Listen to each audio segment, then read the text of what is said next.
Bienvenue dans l'application API. Ce tutoriel a pour objectif de vous montrer comment saisir une demande d'achat d'articles génériques et une demande d'achat de type prestation. Tout d'abord, pour accéder à l'application API, il suffit d'aller sur le portail ici et de cliquer sur le lien API qui se trouve en bas à gauche de l'écran. Une fois que vous êtes dans l'application, pour saisir une demande d'achat, il suffit de cliquer sur demande d'achat. La partie en haut à gauche vous permet de préciser les caractéristiques de votre demande d'achat. Notamment, vous pouvez saisir une date souhaitée de livraison, vous pouvez sélectionner un lieu de livraison particulier et vous pouvez sélectionner un service d'imputation sur lequel sera imputée votre dépense. Sur la partie de droite, c'est la partie visualisation des articles. Elle contient les articles les plus commandés, les derniers articles vus, les catalogues d'articles dans lesquels sont répertoriés l'ensemble des articles par catégorie. Nous avons par exemple les articles de type achat-revente, les articles énergie fluide, les articles équipements, outils et travaux, les articles FM hard, FM soft, frais généraux, FRIT, logistique, marketing et communication, prestations et enfin voyage et déplacement. Pour rechercher un article, j'ai plusieurs possibilités.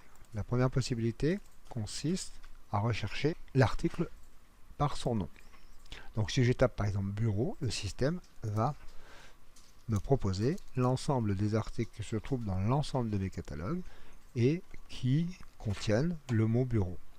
Je m'aperçois qu'il y a deux types d'articles. Les articles qui ont un tarif et les articles qui n'ont pas de prix.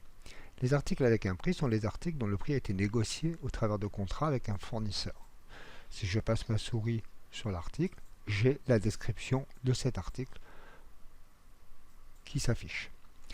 En sélectionnant l'article, ce que j'appelle un article catalogue, je ne peux pas modifier les caractéristiques de l'article, je ne peux pas modifier le prix ni le fournisseur. En effet, cet article a été négocié auprès du fournisseur Magencia pour un prix de 224 €. La seule chose que je vais pouvoir faire pour le mettre dans mon panier, c'est d'indiquer la quantité. Par exemple, 3 bureaux. Et j'ajoute à mon panier. Mon panier contient maintenant 3 articles. Retournons à notre écran de recherche et prenons un article que nous appelons un article générique. Un article générique sont des articles modèles.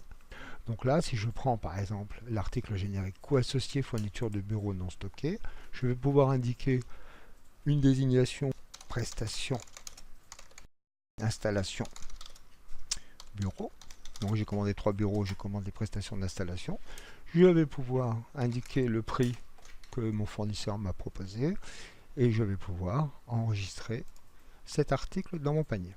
J'ai maintenant 4 articles dans mon panier, 3 bureaux et une prestation d'installation de bureau.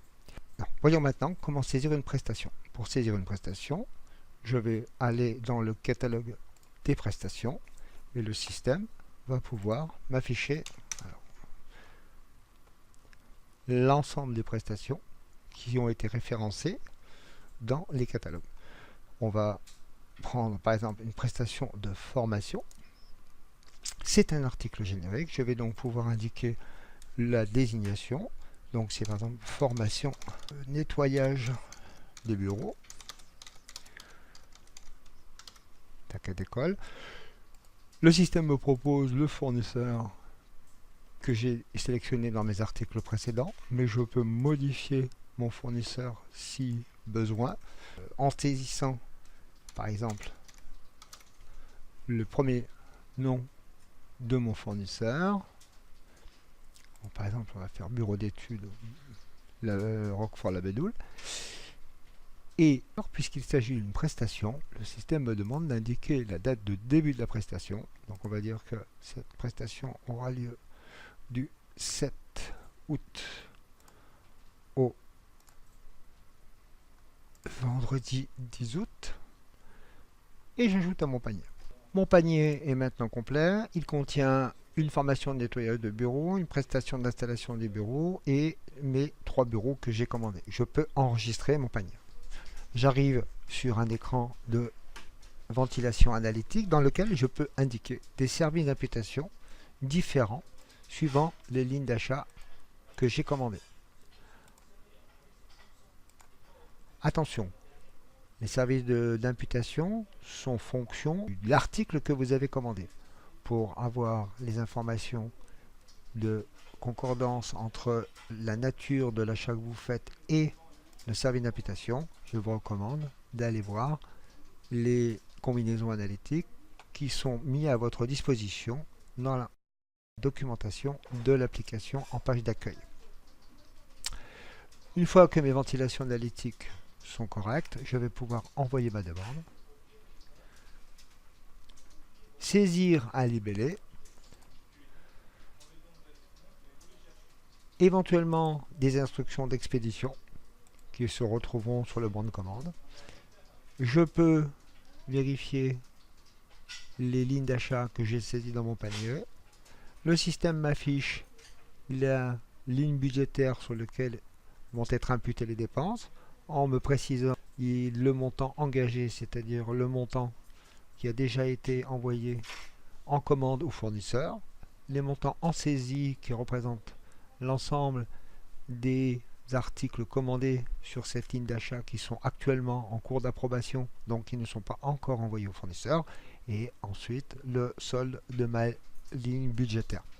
Le système m'indique, puisque j'ai deux fournisseurs différents sur ma demande d'achat, que Magencia, qui est mon premier fournisseur, va recevoir une commande de 822 € et que le bureau d'études techniques La Roche-sur-Bédoul va recevoir une commande de 150 €.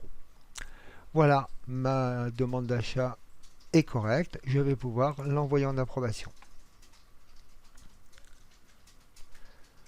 Le système m'a affiché en bas l'approbateur auquel a été envoyée ma demande. Je peux éventuellement rajouter un approbateur manuellement et je vais pouvoir joindre un document à ma demande qui sera joint ou non à la commande, qui sera joint à l'email qui sera envoyé à votre fournisseur. Vous voyez, je vais mettre un libellé qui sera repris dans le bon de commande. Je vais chercher mon document. Voilà, par exemple, ce document, le système l'a chargé et je vais pouvoir l'enregistrer. Je peux également insérer une note à ma demande que je vais pouvoir indiquer sur le bon de commande ou pas. Par exemple, commande à traiter en priorité.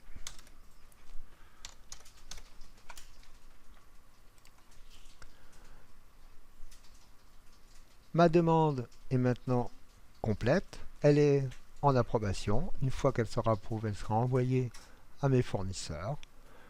Pour avoir accès à l'ensemble des demandes que j'ai saisies, il suffit d'aller dans l'onglet Demande, d'aller sur l'onglet Ma vue, qui sont toutes les demandes d'achat que j'ai saisies. Je peux aussi aller dans la vue Société de facturation, qui sont toutes les demandes d'achat qui ont été saisies par moi ou par mes collègues sur l'établissement auquel j'appartiens. Voilà, ce tutoriel est maintenant terminé. Je vous remercie de votre attention.